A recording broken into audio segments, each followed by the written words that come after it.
अगर उसे भगवत भाव से देख लेते, उसमें भगवान मान लेते तो सत्य उसी की पूजा से भगवत प्राप्ति हो जाती। क्योंकि 21 वर्ष का हमारा जवान बेटा मर गया, उस समय से हमारा चिंतन केवल उसी का होता। मैं बहुत दुखी हूं, कैसे निकलूं? ऐसा जो सोचते हम गृहस्थी में रहकर कैसे, फिर अब पूछो भजन के होता नहीं क्यों? जहां संबंध है उसी का चिंतन होता है। यदि भक्ति मार्ग के पथिक हो तो तुम्हारा कहीं भी राग नहीं होना चाहिए। जगती भयो फिरे बैरागी, वृंदावन रस में अनुरागी। हरिरस प्राप्ति के लिए दूरादपाश्य स्वजनान, ये अंतर की बात है।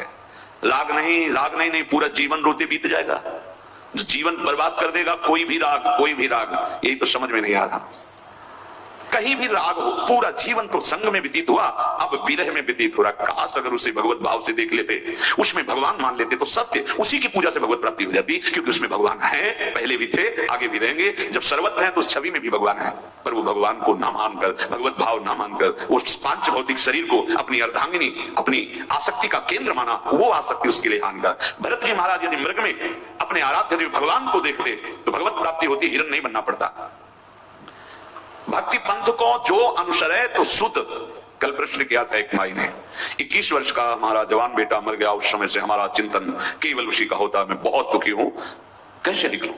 बस यही रोज सत्संग में आपको बताया जाता है कि ना आपका कोई पुत्र है न पत्नी है, एक कर्मानुसार संयोग बना है आकर भगवत प्राप्ति के लिए। भगवत प्राप्ति के लिए आप पुत्र में भगवान देखकर सेवा करें, उसकी अपने कर्तव्य का पालन करें कि जितने दिन प्रभु इस रूप में सेवा लेना चाहते हैं उतने दिन ही रहेंगे, अन्यथा अंतर्ध्यान हो जाएंगे। आपको कभी दुख नहीं होगा। अगर अपना पुत्र माना तो ये पूरा जीवन बर्बाद हो जाएगा। किसी को भी आप ना मानना, बस यही तो सावधानी है। इसी को तो मेरे तो गिरधर गोपाल दूसरो न कोई। राणा जी का शरीर पूरा हुआ, मीरा जी को कोई फर्क पड़ा क्या? कुछ नहीं।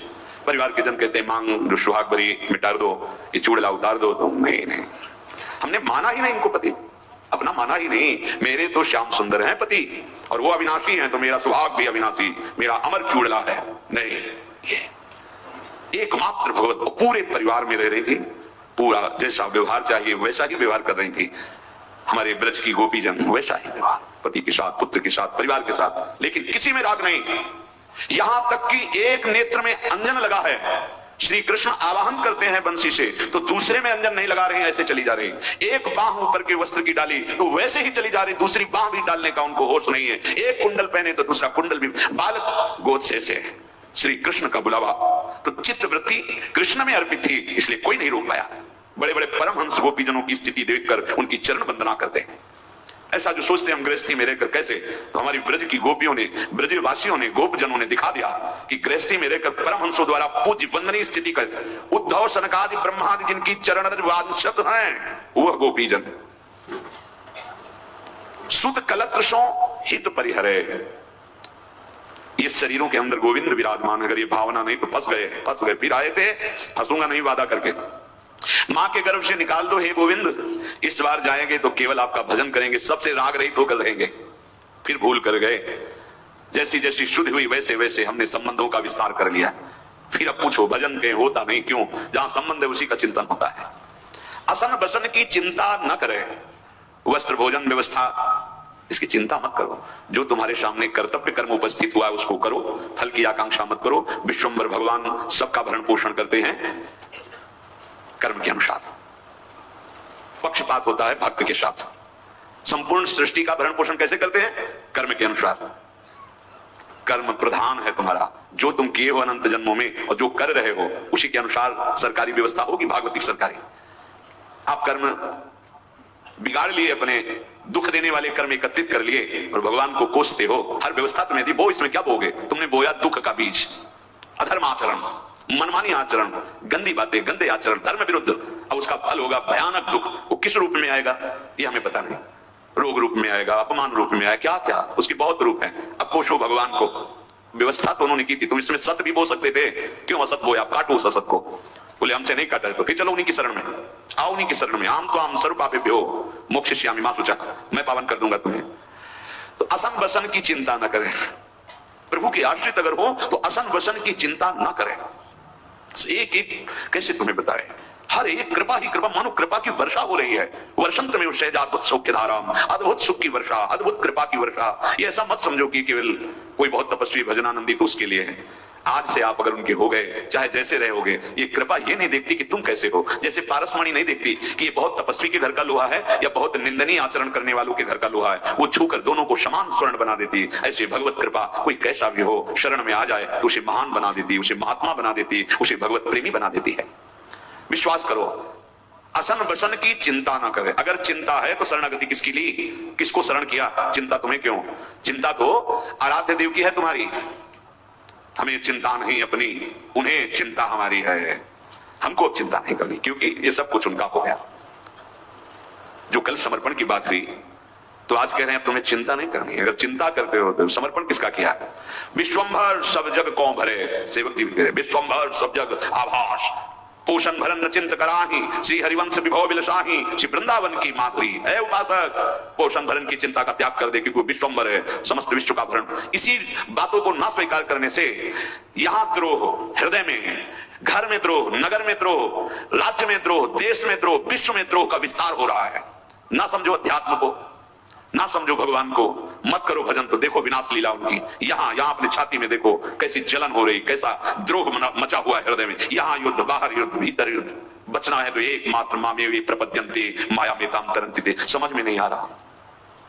पशु जाके द्वारे पर होई, ताको पोषत अहनिसी सोई।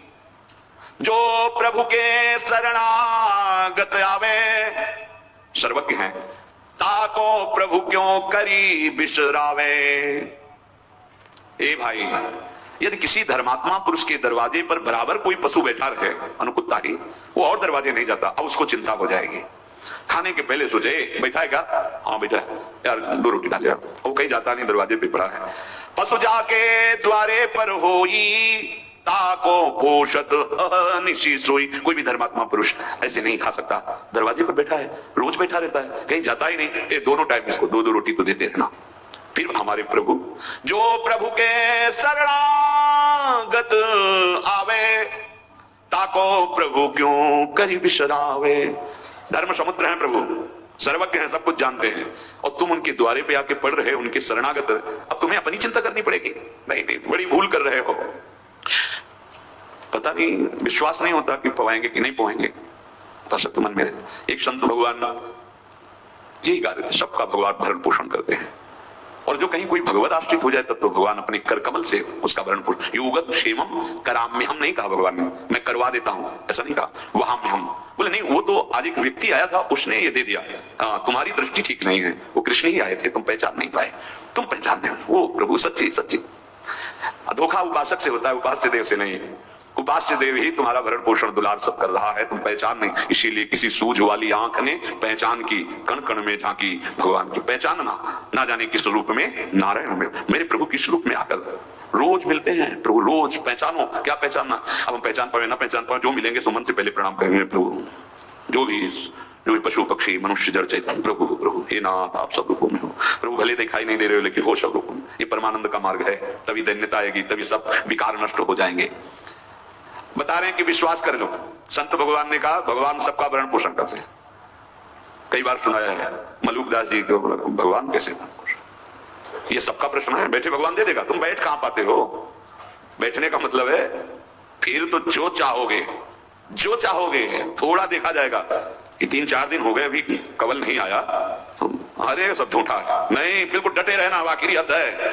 फिर आप देख लेना, एक बार केवल देखा जाता है हिल कितना रहे हो अपनी निष्ठा में। अगर नहीं तो फिर आप देख लीजिएगा, सर्व कर्म विनाश करके नए भाग्य की रचना। अरे वो मालिक है अनंत ब्रह्मांडों का, वो अंतर की बात समझता है। कि तुम बैठ गए परीक्षा के लिए ही बैठ जाओगे, तो बैठ गए परीक्षा के लिए। मलुकदास जी आसपास ज्वार के खेत के बीच से एक मार्ग था, पास में बड़ा बट वृक्ष था, वो ऊपर चढ़ के बैठे, देखते हैं कैसे हरि पवाता है। संतजन कहते हैं कि भगवान सबका पोषण करते हैं, अगर आज मुझे भगवान पवा दिए तो पूरा जीवन भगवान को अर्पित कर दूंगा।